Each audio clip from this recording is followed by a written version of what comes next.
Attention then shifted to the upcoming high-stakes meeting between President Donald Trump and China's President Xi Jinping. Agriculture was set to feature prominently on the agenda, especially the question of soybeans. The host asked Rollins what she wanted to see in those discussions. Rollins responded with a firm defense of the president's efforts. She said, "President Trump is so wholly committed to our farmers, our ranchers, to the American food supply. He understands the importance of being able to feed and fuel ourselves in terms of remaining a world superpower." She highlighted the administration's success in negotiating more than a dozen trade deals with countries like Indonesia, Japan, Taiwan, the United Kingdom, the European Union and Australia, nations that had previously been hard to reach. Rollins stressed that the problem lay with China's failure to honour its commitments under the 2019 trade agreement.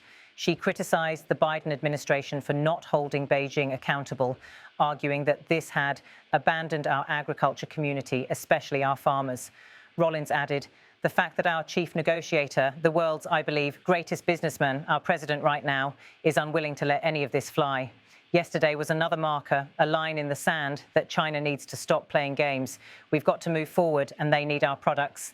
The long-term solution is that we can't solely rely on a couple of countries. That's why we're opening markets around the world. I think not just for farmers, but for America, we're heading into a golden age of prosperity that's going to be unprecedented in our history.